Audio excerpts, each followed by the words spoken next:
Hi viewers, welcome to our channel. ప్రస్తుతం మనతో పాటు సీనియర్ జర్నలిస్ట్ దాము బాలా సార్ ఉన్నారు. వారితో మాట్లాడదాం. నమస్కారం సార్. జానీ మాస్టర్ పైన ఎన్ని ఆరోపణలు వస్తున్నాయి, కేసు కూడా నమోదైంది, బయట పెద్ద ఎత్తున చర్చ జరుగుతున్నా జానీ మాస్టర్ మాత్రం బయటకు వచ్చి స్పందించింది లేదు, ఎక్కడ మాట్లాడింది కూడా లేదు. అయితే ఆయన పరారీలో ఉన్నాడని చెప్పేసి నిన్నటి నుంచి వైరల్ అయింది. అయితే ఇప్పుడు ఆయన అమెరికా పారిపోయాడని చెప్పేసి కూడా అంటున్నారు. అతను తీసుకురావడానికి రేవంత్ రెడ్డి గారే స్వయంగా రంగంలోకి దిగారని వార్తలు కూడా వైరల్ అవుతున్నాయి సార్. అతను తీసుకొస్తే అతనికి లైఫ్ టైం పడే అవకాశం ఉంది, జైలు శిక్ష అని కూడా అంటున్నారు సార్. మరి ఏం జరిగే అవకాశం ఉంది?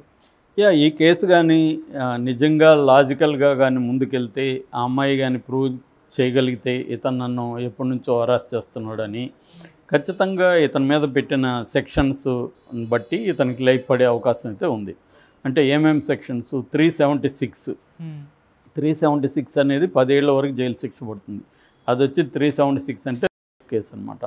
అట్లాగే 506, 323 ఈ రెండు కూడా ఏంటంటే criminal intimidation and criminal threat, బెదిరింపులు, తర్వాత గాయం చేయడం, ఇంజూరీస్ చేయడం. సో ఈ రెండు దీంట్లో ఇవి ఉన్నాయి. ఇవి కాకుండా పోషన్ ఒకటి పెట్టారని చెప్తున్నారు. POSH, పోష్ అంటే prevention of sexual harassment. So ఉమెన్కి వర్క్ ప్లేస్లో సెక్సువల్ హరాస్మెంట్ని ప్రివెంట్ చేయడం, ప్రొహిబిట్ చేయడం, రెడ్రెసల్, ఇది ఈ చట్టం అనమాట. ఇది 2013లో వచ్చింది, అది పెడుతున్నారు. ఇప్పుడు మామూలుగా అయితే ఈ కేసు ఆ అమ్మాయి పెట్టింది ఎక్కడ? రాయదుర్గంలో పెట్టింది. అవును. తర్వాత రాయదుర్గం నుంచి వాళ్ళ పరిధి కాదు కాబట్టి ఈ అమ్మాయి నార్సింగిలో ఉంటుంది కాబట్టి నార్సింగి పోలీస్ స్టేషన్కి వెళ్ళింది. సో నార్సింగి పోలీసులు ఇంకా దీన్ని అంటే మామూలుగా రాయదుర్గంలో 0 FIRగా నమోదు చేశారు. 0 FIR అంటే ఏ పోలీస్ స్టేషన్లో కంప్లైంట్ ఇచ్చినా వాళ్ళు ముందు FIR చేయాలి కంప్లైంట్ తీసుకున్నాక. వాళ్ళ పరిధిలోని ఆ పోలీస్ స్టేషన్కి ఒక లిమిట్స్ ఉంటాయి.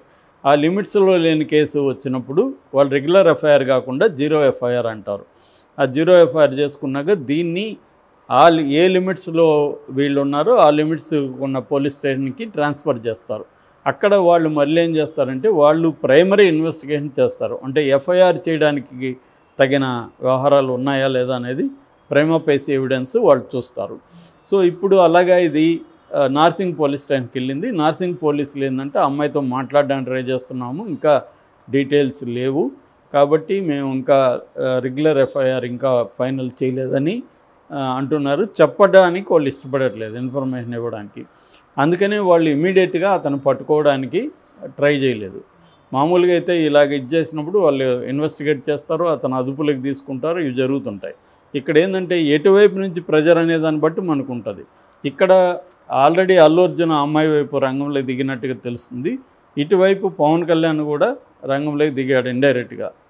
పేరుకేమో పవన్ కళ్యాణ్ స్ట్రాటజిక్గా ఏం చేశాడు, వాళ్ళ కాన్ఫ్లిక్ట్ రెజల్యూషన్ కమిటీ ద్వారా ఇతన్ని సస్పెండ్ చేయలేదు, తర్వాత ఏమో తీసేయలేదు, మెంబర్షిప్ క్యాన్సిల్ చేయలేదు. ఓన్లీ జనసేనకు దూరంగా ఉండాలి అని మాత్రమే చెప్పారు. సో ఇది నిజానికి పెద్ద పనిష్మెంట్ కూడా కాదు. అట్లని ఏమీ చేయకపోతే విమర్శలు వస్తాయి కానీ చేసినట్టు కనబడుతుంది. తెర వెనుక పవన్ కళ్యాణ్ కూడా రంగంలోకి దిగి దీన్ని ఇప్పుడే అరెస్ట్ కానికుండా చూసుకుంటున్నాడు అన్న ఒక వార్తలు వచ్చాయి.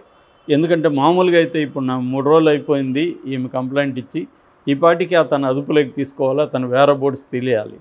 కానీ ఈ లోపల అతను ఎందుకంటే 2 వారాలకు ముందే ఈ అమ్మాయి ఛాంబర్లో కేసు పెట్టింది. ఆ కేసు ఏమో అప్పట్లో ఆమె పెట్టింది కేసు ఏమో వర్క్ ప్లేస్ హరాస్మెంట్ అనే పెట్టింది. అంటే కంప్లైంట్ ఇచ్చింది. ఛాంబర్లో వాళ్ళు ఏం చేశారు, ఈ అమ్మాయి వాంగ్మూలం తీసుకున్నారు, కంప్లైంట్ తర్వాత అతను వాంగ్మూలం కూడా తీసుకున్నారు. ఎప్పుడైనా వాళ్ళు చేయాల్సిన పని అదే. ఎవరైనా కంప్లైంట్ ఇస్తే ఎవరి మీద కంప్లైంట్ ఇచ్చారో వాళ్ళ అడుగుతారు, వాళ్ళ ఎక్స్ప్లెనేషన్ తీసుకుంటారు, దాని తర్వాత ఫర్దర్గా వాళ్ళు ఏం చేయాలనేది మూవ్ అవుతారు. సో అలాగా వాళ్ళు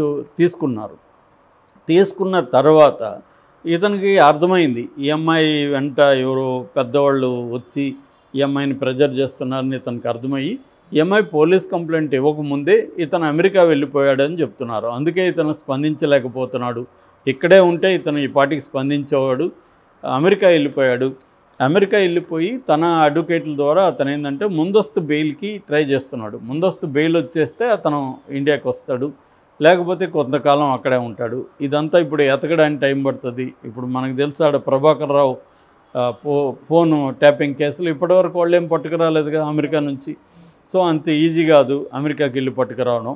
కాబట్టి అతను అమెరికాలో ఉన్నాడు. అట్లాగే ఇప్పుడు చంద్రబాబు పిఏ కానీ వీళ్ళందరినీ జగన్ కేసులో కూడా చంద్రబాబు మీద పెట్టిన కేసులో జగన్ ప్రభుత్వం కూడా వాళ్ళని పట్టుకురాలేకపోయింది. కాబట్టి ఇతను కూడా అదే మెథడ్లో అమెరికాకి వెళ్ళిపోయాడు. ఒకవేళ బెయిల్ వస్తే వస్తాడు, లేదంటే అతను కొంతకాలం అక్కడే ఉండి ఈ లోపల ఆ అమ్మాయిని ప్రెజర్ చేసి డీల్ చేసుకోవాలి అనేది ప్లాన్. అంటే జనరల్గా అమ్మాయిలు ఇప్పుడు అమ్మాయికి ఇతను అరెస్ట్ అవ్వడం వల్ల వచ్చే లాభమేమీ లేదు. సో ఆ అమ్మాయి ఏం ఆలోచిస్తుంది, ఈ కేసు ఉపయోగించుకొని తాను ఎలా లైఫ్లో సెటిల్ అవ్వాలో ఆలోచిస్తుంది. జనరల్గా ఇవాళ ఉన్న ట్రెండ్ అదే. ఎక్సెప్షన్స్ ఉండొచ్చు కానీ ఓవరాల్గా ఇవాళ ఉన్న ట్రెండ్ ఏంటంటే అమ్మాయిలకి ఏదైనా తమకు అన్యాయం జరిగితే దాని నుంచి కాంపన్సేషన్ పొంది లైఫ్లో సెటిల్ అయిపోదాం అనేది ప్లాన్ చేస్తారు. సో అలాగే ఇతను మేజర్గా ఏం డిమాండ్ చేస్తారు, నథింగ్ బట్ డబ్బులు. సో ఆ డబ్బులు అతను సెట్ చేసుకోవడం, లేదా పవన్ కళ్యాణ్ ఇన్ఫ్లుయెన్స్ ఉపయోగించి అమ్మాయికి కొరియోగ్రాఫర్గా ఇస్తామని ఆఫర్ చేయడం, అంటే కెరియర్ అండ్ మనీ ఈ రెండు ఇవ్వడం ద్వారా అమ్మాయి లైఫ్ సెటిల్ అవుతుంది. ఆ రకంగా అమ్మాయి సైలెంట్ అయ్యే అవకాశం ఉంది.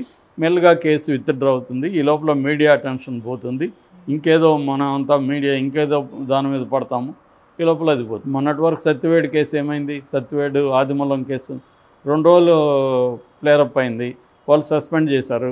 దాని తర్వాత వైసీపీ వాళ్ళు కూడా దాన్ని పట్టించుకోవడం మానేశారు. అదేమైందో తెలీదు. ఆమె మళ్ళీ రంగంలోకి రాలేదు, అతన్ని అరెస్ట్ చేయలేదు, ఏమీ జరగలేదు.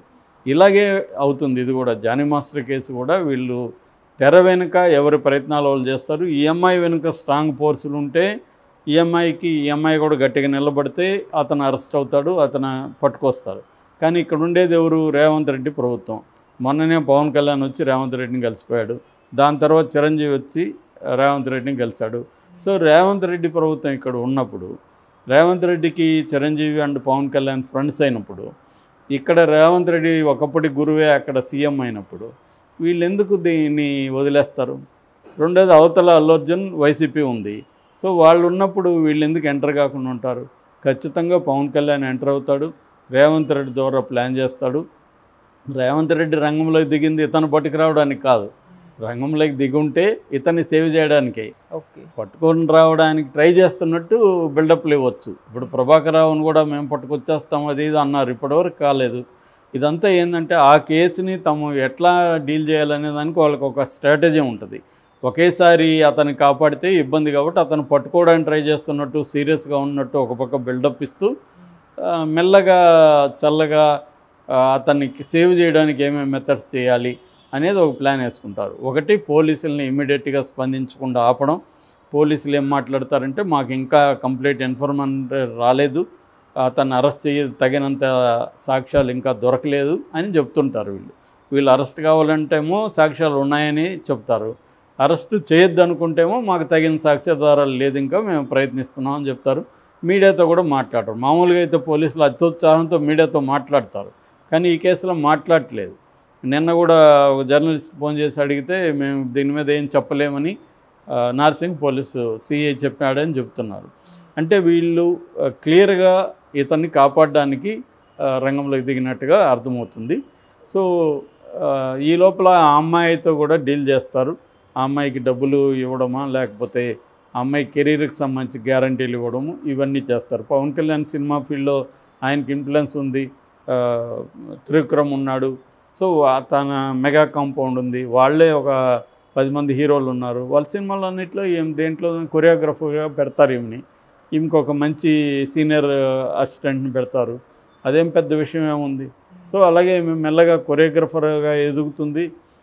ఇంకా అవసరం అనుకుంటే తమకు తెలిసిన ఛానళ్ళల్లో కూడా జడ్జిలుగా పెడతారు ఈమెని. అలాగే ఈమె కెరీర్ గ్రో అవుతుంది. రెండోది ఈమెకి ఏదో ఒక విల్లాలు కొనిచ్చడం ఏదో ఒకటి చేస్తారు.